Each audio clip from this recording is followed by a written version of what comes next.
ശബരിമലയിൽ മണ്ഡലപൂജയ്ക്ക് അയ്യപ്പന് ചാർത്താനുള്ള തങ്കേങ്കി ഘോഷയാത്ര പുറപ്പെട്ടു. വിവിധ കേന്ദ്രങ്ങളിൽ സ്വീകരണങ്ങൾ ഏറ്റുവാങ്ങി 26-ന് തങ്കേങ്കി ഘോഷയാത്ര ശബരിമലയിൽ എത്തും. 27-നാണ് മണ്ഡലപൂജ. വിവരങ്ങളുമായി ഗോകുൽ രമേശ് ചേർന്നു. ഗോകുൽ, വിവിധ കേന്ദ്രങ്ങളിൽ സ്വീകരണം ഏറ്റുവാങ്ങി തങ്കേങ്കി ഘോഷയാത്ര പുറപ്പെട്ടിരിക്കുകയാണ്. ഇപ്പോൾ എവിടം വരെയായി, എന്തൊക്കെയാണ് മറ്റു വിവരങ്ങൾ? നമ്മളെ രാവിലെ കൃത്യം 7 മണിക്ക് തന്നെ ആറന്മുള പാർത്ഥസാരഥി ക്ഷേത്രത്തിൽ നിന്നും തങ്കേങ്കി ഘോഷയാത്ര പുറപ്പെട്ടിട്ടുണ്ടായിരുന്നു. ഇന്നിപ്പോൾ മറ്റ് പല കേന്ദ്രങ്ങളിൽ സ്വീകരണങ്ങൾ ഏറ്റുവാങ്ങി ഇപ്പോൾ തേവലശ്ശേരി ക്ഷേത്രത്തിലേക്ക് എത്തിച്ചേർന്നുകൊണ്ടിരിക്കുകയാണ്. തങ്കേങ്കി ഘോഷയാത്ര രാവിലെ 5 മണിക്ക് ആറന്മുള സ്ട്രോങ് റൂമിൽ നിന്നും ആറന്മുള പാർത്ഥസാരഥി ക്ഷേത്രത്തിലെ കൊടിമര ചുവട്ടിൽ തിരുമുമ്പിൽ ഭക്തർക്ക് ദർശിക്കുന്നതിന് വേണ്ടിയിട്ട് തങ്കേങ്കി പ്രത്യേക സൗകര്യം ഒരുക്കിയിട്ടുണ്ടായിരുന്നു. രാവിലെ 5 മണി മുതൽ തന്നെ വലിയ ഭക്തജന തിരക്ക് ഈ തങ്കേങ്കി ഘോഷയാത്ര അല്ലെങ്കിൽ തങ്കേങ്കി കണ്ടു തൊഴുന്നതിന് വേണ്ടിയിട്ട് ആറന്മുള പാർത്ഥസാരഥി ക്ഷേത്രത്തിലേക്ക് എത്തിച്ചേർന്നിട്ടുണ്ടായിരുന്നു. കൃത്യം 7 മണിക്ക് തന്നെ പാർത്ഥസാരഥി ക്ഷേത്രത്തിൽ നിന്നും തങ്കേങ്കി പ്രത്യേകമായിട്ട് തയ്യാറാക്കിയിട്ടുള്ള രഥത്തിലേക്ക് മാറ്റി അവിടെ നിന്നും 7 മണിക്ക് തന്നെ യാത്ര പുറപ്പെടുകയും ചെയ്തിട്ടുണ്ടായിരുന്നു. രാവിലെ ആറന്മുള ക്ഷേത്രത്തിൽ നിന്ന് പുറപ്പെട്ടതിന് ശേഷം മൂർത്തിട്ട ഗണപതി ക്ഷേത്രം, അതോടൊപ്പം തന്നെ പുന്നംതോട്ടം ദേവീക്ഷേത്രം, ചവിട്ടുകുളം മഹാദേവ ക്ഷേത്രം, തിരുവാഞ്ചാങ്കുന്ന് ദേവീക്ഷേത്രം എന്നിവിടങ്ങളിൽ എത്തിക്കൊണ്ട് സ്വീകരണങ്ങൾ ഏറ്റുവാങ്ങി. അതിനുശേഷം ഇപ്പോൾ നെടുമ്പ്രയാറിലുള്ള തേവലശ്ശേരി ദേവീക്ഷേത്രത്തിലേക്ക് അല്പസമയത്തിനകം തന്നെ തങ്കേങ്കി ഘോഷയാത്ര എത്തിച്ചേരും. തുടർന്ന് ഇവിടെ പ്രഭാത ഭക്ഷണം അടക്കം കഴിഞ്ഞതിന് ശേഷമായിരിക്കും തുടർ പ്രയാണം ഉണ്ടാവുക. ഇന്നിപ്പോൾ ആകെ 29 കേന്ദ്രങ്ങളിലാണ് ഈ തങ്കേങ്കി ഘോഷയാത്രയ്ക്ക് സ്വീകരണം ഒരുക്കിയിരിക്കുന്നത്. ഇന്ന് വൈകിട്ട് ഓമല്ലൂർ രക്തകണ്ഠസ്വാമി ക്ഷേത്രത്തിലായിരിക്കും ഇന്നത്തെ ഈ തങ്കേങ്കി ഘോഷയാത്ര സമാപിക്കുന്നുണ്ടാവുക. ഇന്ന് പുറപ്പെട്ടിട്ടുള്ള തങ്കേങ്കി ഘോഷയാത്ര 26-ാം തീയതിയാണ് ശബരിമലയിൽ എത്തിച്ചേരുന്നത്. നാളെ ഓമല്ലൂരിൽ നിന്നും യാത്ര ആരംഭിച്ച് 23 കേന്ദ്രങ്ങളിൽ സ്വീകരണങ്ങൾ ഏറ്റുവാങ്ങി നാളെ വൈകിട്ട് കോന്നി മുരിങ്ങമംഗലത്ത് ഈ ഘോഷയാത്ര സമാപിക്കും. അതിനുശേഷം 25-ാം തീയതി കോന്നിയിൽ നിന്ന് ആരംഭിച്ച് പെരുന്നാട് ശാസ്താ ക്ഷേത്രത്തില് 16 കേന്ദ്രങ്ങളിൽ സ്വീകരണം ഏറ്റുവാങ്ങി മറ്റന്നാളത്തെ യാത്ര അവസാനിക്കും. അതിനുശേഷം 26-ാം തീയതി അത് പെരുന്നാട് ശാസ്താ ക്ഷേത്രത്തിൽ നിന്ന് ആരംഭിച്ച് ഉച്ചയ്ക്ക് 1 മണിയോടുകൂടി പമ്പ ഗണപതി ക്ഷേത്രത്തിൽ എത്തിച്ചേരും. തുടർന്ന് അവിടെ പമ്പ ഗണപതി ക്ഷേത്രത്തിൽ രഥത്തിൽ നിന്നിറക്കി തങ്കേങ്കി ഗണപതി ക്ഷേത്രത്തിൽ വെക്കും. അവിടെ തീർത്ഥാടകർക്ക് കണ്ടു തൊഴുവാനായിട്ട് അവസരമുണ്ട്. അതിനുശേഷം 3 മണിയോടുകൂടി ശബരിമലയിലേക്ക് കൊണ്ടുപോകും തങ്കേങ്കി.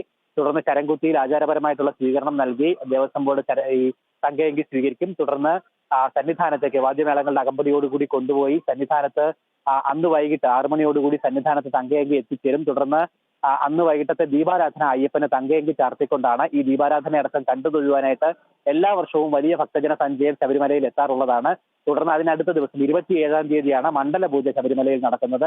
അയ്യപ്പന് തങ്കേങ്കി ചാർത്തിക്കൊണ്ട് തന്നെയാണ് മണ്ഡലപൂജ ചടങ്ങുകൾ 27-ാം തീയതി നടക്കുന്നത്. അതോടുകൂടി 41 ദിവസം നീണ്ടുനിന്ന മണ്ഡലകാലത്തിന് കൂടി പരിസമാപ്തിയാകും. അന്ന് വൈകിട്ട് ശബരിമല ക്ഷേത്രനട ഹരിവരാസനം പാടി അടയ്ക്കും. മണ്ഡലകാലത്തിന് പരിസമാപ്തി കുറിക്കുകയും ചെയ്യും. തുടർന്ന് മകരവിളക്ക് ഉത്സവത്തിന് വേണ്ടി 30-ാം തീയതി വൈകിട്ട് വീണ്ടും ശബരിമല ക്ഷേത്രനട തുറക്കും. 14-നാണ് മകരവിളക്ക് ഉത്സവം നടക്കുന്നുണ്ടാവുക. അങ്ങനെയാണ് ക്രമീകരണങ്ങൾ. എന്തായാലും തങ്കേങ്കി ഘോഷയാത്ര വളരെ വർണ്ണാഭമായി തന്നെ പൂർവാധികം ഭംഗിയോടുകൂടി തന്നെ ആചാരപരമായി തന്നെ യാത്ര ആരംഭിച്ചിട്ടുണ്ട്. പ്രത്യേകമായിട്ട് തയ്യാറാക്കിയിട്ടുള്ള രഥത്തിലാണ് പുഷ്പങ്ങൾ കൊണ്ടും വർണ്ണാഭമായിട്ടുള്ള ദീപങ്ങൾ കൊണ്ടുമൊക്കെ അലങ്കരിച്ചിട്ടുള്ള രഥത്തിലാണ് അയ്യപ്പന് ചാർത്താനുള്ള തങ്കേങ്കിയുമായിട്ട് ഘോഷയാത്ര പുറപ്പെട്ടിരിക്കുന്നത്. 1973 ചിത്തിര തിരുനാൾ ബാലരാമവർമ്മ അയ്യപ്പന് സമർപ്പിച്ചിട്ടുള്ള 420 പവൻ തൂക്കമുള്ള അങ്കിയാണ് ഈ മണ്ഡലപൂജയ്ക്ക് അയ്യപ്പന് ചാർത്തുന്നത്. അത് ആറന്മുള ക്ഷേത്രത്തിലെ സ്ട്രോങ് റൂമിലാണ് അത് സൂക്ഷിക്കുന്നത്. ഈ മണ്ഡലകാല സമാപ്തി ദിവസങ്ങളിലാണ് ഇത് പുറത്തെടുക്കുന്നത്. അതിനുശേഷം ഘോഷയാത്രയായിട്ട് ഇത്തരത്തിൽ 3 ദിവസം നീണ്ടു നിൽക്കുന്ന ഘോഷയാത്രയായിട്ടാണ് തങ്കേങ്കി ശബരിമലയിലേക്ക് എത്തിക്കുന്നുണ്ടാവുക. മണ്ഡലപൂജയ്ക്ക് ശേഷം ഈ തങ്കേങ്കി തിരികെ ആറന്മുളയിൽ എത്തിച്ച് സ്ട്രോങ് റൂമിൽ സൂക്ഷിക്കുന്നതാണ് പതിവായിട്ടുള്ളത്. എന്തായാലും തീർത്തും ആചാരപരമായിട്ടുള്ള ഐതിഹ്യപരമായിട്ടുള്ള ചടങ്ങുകളോടുകൂടി തന്നെയാണ് ഈ തങ്കേങ്കി ഘോഷയാത്ര എല്ലാ വർഷവും നടക്കുന്നത്. ഈ ഇത്തവണയും അതിന് മാറ്റമൊന്നുമില്ല. വളരെ വർണ്ണാഭമായി തന്നെ പൂർവാധികം ഭംഗിയോടുകൂടി തന്നെ ചടങ്ങുകൾ ആരംഭിച്ചിരിക്കുകയാണ്. ഒപ്പം ഇത് ചെല്ലുന്ന എല്ലാ ഭാഗങ്ങളിലും കടന്നു പോകുന്ന വഴികളിലൊക്കെ തന്നെ വലിയ ഭക്തജന സഞ്ചയം ഉണ്ടാകാറുണ്ട്. പ്രത്യേകിച്ച് ഇത് കണ്ടു തൊഴുക, അയ്യപ്പന് ചാർത്താനുള്ള തങ്കേങ്കി കണ്ടു തൊഴുക എന്ന് പറയുന്നത് വളരെ ഭക്ത്യാദരപൂർവ്വം കണക്കാക്കുന്ന ഒരു ചടങ്ങാണ് ഭക്തർ. അതുകൊണ്ട് തന്നെ വലിയ ഭക്തജന സഞ്ചയം ഈ ചടങ്ങുകൾക്കൊക്കെ ഭാഗമാകുകയും സന്നിഹിതരാകുകയും ചെയ്യുന്നുണ്ട്. എന്തായാലും ഇത് കടന്നു പോകുന്ന വഴികളിൽ പോലും ഇത് കണ്ടു തൊഴുവാനായിട്ടും കാണിക്കർപ്പിക്കുന്നതിനും വേണ്ടിയിട്ട് വലിയ ഭക്തജനത്തിലേക്ക് അനുഭവപ്പെടുന്നുണ്ട്. എന്തായാലും അല്പസമയത്തിനകം തന്നെ ഈ തേവലക്കര എന്ന് പറയുന്ന ക്ഷേത്രത്തിലേക്ക് ഈ തങ്കേങ്കി ഘോഷയാത്ര എത്തിച്ചേരും. ബാക്കി ക്രമീകരണങ്ങൾ, സുരക്ഷാ ക്രമീകരണങ്ങളൊക്കെ കൃത്യമായിട്ട് പൂർത്തീകരിച്ചിട്ടുണ്ട്. പോലീസിന്റെയും വനം വകുപ്പ് ഉദ്യോഗസ്ഥരെയും അടക്കം നേതൃത്വത്തിലുള്ള സുരക്ഷാ ക്രമീകരണങ്ങളൊക്കെ കൃത്യമായിട്ട് വിലയിരുത്തിയതിന്റെ അടിസ്ഥാനത്തിൽ തന്നെയാണ് ഇന്ന് രാവിലെ എന്തായാലും ചടങ്ങുകൾക്ക് തന്നെ ആരംഭം കുറിച്ചിരിക്കുന്നത്. ഇന്ന് വൈകിട്ട് ഓമല്ലൂർ ക്ഷേത്രത്തിലാണ് പരിസമാപ്തിയാവുന്നത്. 29 കേന്ദ്രങ്ങളിൽ ഇന്നത്തെ യാത്രയ്ക്ക് സ്വീകരണങ്ങൾ ഉണ്ടാകും. എന്തായാലും 27-ന് അല്ലെങ്കിൽ 26-ന് ഉച്ചയോടുകൂടി ശബരിമലയിൽ പമ്പയിൽ എത്തിച്ചേരും. അതിനുശേഷം അന്ന് വൈകിട്ട് സന്നിധാനത്തും തങ്കയങ്കി എത്തിച്ചേരുന്നതായിരിക്കും. ഗൂഗിൾ 4 ദിവസം നീണ്ടു നിൽക്കുന്ന ഘോഷയാത്ര വിവിധ സ്ഥലങ്ങളിൽ സ്വീകരണങ്ങൾ ഏറ്റുവാങ്ങിയാണ് 26-ന് സന്നിധാനത്തെത്തുക. തിരുവിതാംകൂർ മഹാരാജാവ് ചിത്തിര തിരുനാൾ ബാലരാമവർമ്മ ശബരിമല അയ്യപ്പസ്വാമിക്ക് മണ്ഡലപൂജയ്ക്ക് ചാർത്താനായി സമർപ്പിച്ചതാണ് തങ്കയങ്കി. ഈ തങ്കയങ്കി ഘോഷയാത്ര എന്ന് പറയുന്നത് തിരുവാഭരണ ഘോഷയാത്ര കടന്നു പോകാത്ത പാതകളിൽ കൂടിയും കടന്നു പോകുന്ന ഒരു ഭക്തിസാന്ദ്രമായ യാത്രയാണല്ലേ? അമൽ, തീർച്ചയായിട്ടും വളരെ ആചാരപരമായിട്ടും ഐതിഹ്യപരമായിട്ടും നടക്കുന്ന ഒരു യാത്ര തന്നെയാണ്. പ്രത്യേകിച്ച് വലിയ ഭക്തജന സാന്നിധ്യം അല്ലെങ്കിൽ ഒരു വലിയ ഭക്തജന തിരക്കിൽ തന്നെയാണ് ഇന്ന് രാവിലത്തെ ചടങ്ങുകളൊക്കെ പൂർത്തീകരിച്ചിട്ടുള്ളത്. എന്തായാലും ശബരിമലയെ സംബന്ധിച്ചിടത്തോളം ഏറെ ഐതിഹ്യവും ആചാരവും ഒക്കെ നിറഞ്ഞിട്ടുള്ള ഒരു ചടങ്ങ് തന്നെയാണ് ഈ തങ്കയങ്കി ഘോഷയാത്ര എന്ന് പറയുന്നത്. അത് എന്തായാലും അതിന് ആരംഭം കുറിച്ചിരിക്കുകയാണ്. ഒപ്പം കൃത്യമായിട്ട് അതിനെ സ്വീകരിക്കുന്നതിന് വേണ്ടിയിട്ടുള്ള ക്രമീകരണങ്ങൾ എല്ലാ സ്ഥലങ്ങളിലും ഏർപ്പാട് ചെയ്യുകയും ചെയ്തിട്ടുണ്ട്. പ്രത്യേകിച്ച് ഇത് കടന്നു പോകുന്ന പാതയിലൊക്കെ തന്നെ വലിയ ഭക്തജന തിരക്ക് അനുഭവപ്പെടുന്നുണ്ട്. ഇപ്പോൾ രാവിലത്തെ ആദ്യ മണിക്കൂറുകളിൽ തന്നെ ആ തിരക്ക് നമുക്ക് കാണുവാനായിട്ട് സാധിക്കുന്നതാണ്. പ്രത്യേകിച്ച് ആറന്മുള പാർത്ഥസാരഥി ക്ഷേത്രത്തിലും രാവിലെ ഈ 5 മണി മുതൽ തന്നെ ഇത് കണ്ടു തൊഴുവാനായിട്ട് വലിയ ഭക്തജന തിരക്ക് അനുഭവപ്പെട്ടിട്ടുണ്ടായിരുന്നു. 5 മണി മുതൽ 7 മണി വരെയുള്ള സമയത്താണ് ആറന്മുള ക്ഷേത്രത്തിൽ ഇത് തങ്കയങ്കി തീർത്ഥാടകർക്ക് ഭക്തർക്ക് കണ്ടു തൊഴുവാനായിട്ടുള്ള ക്രമീകരണങ്ങൾ ഒരുക്കിയിരുന്നത്. എന്തായാലും ആ സമയത്തൊക്കെ തന്നെ വലിയ ഭക്തജന തിരക്ക് ആറന്മുള ക്ഷേത്രത്തിൽ അനുഭവപ്പെട്ടു. അതിനുശേഷം ഇത് പുറത്തേക്ക് കൊണ്ടുവന്ന സാഹചര്യത്തിലും അല്ലെങ്കിൽ ആ തങ്കയങ്കി പുറത്തേക്ക് എടുത്ത സമയത്തൊക്കെ തന്നെ വലിയ ഭക്തജന തിരക്ക് നമുക്ക് കാണുവാനായിട്ട് സാധിച്ചിട്ടുണ്ട്. ഭക്ത്യാദരപൂർവ്വം തന്നെയാണ് ഈ ചടങ്ങുകളൊക്കെ നടന്നിരിക്കുന്നത്. ഭക്തജന തിരക്ക് നമുക്ക് കാണുവാനായിട്ട് സാധിച്ചിട്ടുണ്ട്. ഭക്ത്യാദരപൂർവ്വം തന്നെയാണ് ഈ ചടങ്ങുകളൊക്കെ നടന്നിരിക്കുന്നത്. അതോടൊപ്പം തന്നെ ഈ ആറന്മുള ക്ഷേത്രത്തിലെ തങ്കയങ്കി കൊണ്ടുപോകുന്ന രഥം, അതിന് കൃത്യമായിട്ട് ചരിത്ര കഥകളൊക്കെ തന്നെയുണ്ട്. പ്രത്യേകിച്ച് അത് കൊണ്ടുപോകുന്നത് തങ്കപ്പനാചാരി എന്ന് പറയുന്ന ആറന്മുള സ്വദേശിയായിട്ടുള്ള ഒരു വ്യക്തിക്കായിരുന്നു അതിനുള്ള പരമ്പരാഗതമായിട്ടുള്ള അവകാശം അല്ലെങ്കിൽ ആ ഒരു നിയോഗം ലഭിച്ചിരുന്നത്.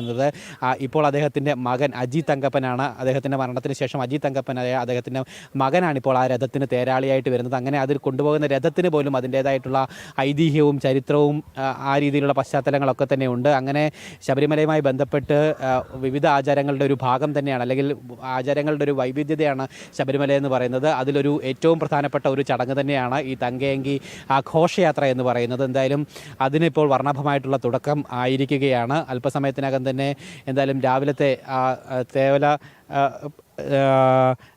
ക്ഷേത്രത്തിലേക്ക് എത്തിച്ചേരുന്നുണ്ടാവും. നെടുംപ്രയാർ തേവലശ്ശേരി ദേവി ക്ഷേത്രത്തിലേക്കായിരിക്കും എത്തിച്ചേരുന്നുണ്ടാവുക. ഇറക്കി വെച്ചതിന് ശേഷം ഭക്ഷണം ശേഷമായിരിക്കും തുടർ പ്രയാണം നടക്കുന്നുണ്ടാവുക. അതിനുശേഷം നെടുംപ്രയാർ ജംഗ്ഷനിൽ സ്വീകരണമുണ്ട്, കോഴഞ്ചേരി ടൗണിൽ സ്വീകരണമുണ്ട്, കോഴഞ്ചേരി മുരുക കാണിക്ക മണ്ഡപത്തിലുണ്ട്. അങ്ങനെ തുടങ്ങി വിവിധ കേന്ദ്രങ്ങളിൽ ഇന്ന് സ്വീകരണമുണ്ട്. ഇന്ന് ഏറ്റവും അവസാനം എത്തുന്നത് ഓമല്ലൂർ ശ്രീ രക്തകണ്ഠസ്വാമി ക്ഷേത്രത്തിലാണ്. ഇന്ന് രാത്രി 8 മണിയോടുകൂടി എത്തിച്ചിരിക്കുന്നത്. അതിനുശേഷം അവിടെ രാത്രി വിശ്രമമാണ്. അതിനുശേഷം നാളെ രാവിലെ 8 മണിയോടുകൂടി വീണ്ടും ഈ ഘോഷയാത്ര അല്ലെങ്കിൽ തങ്കയങ്കി ഘോഷയാത്ര പ്രയാണം പുനരാരംഭിക്കും.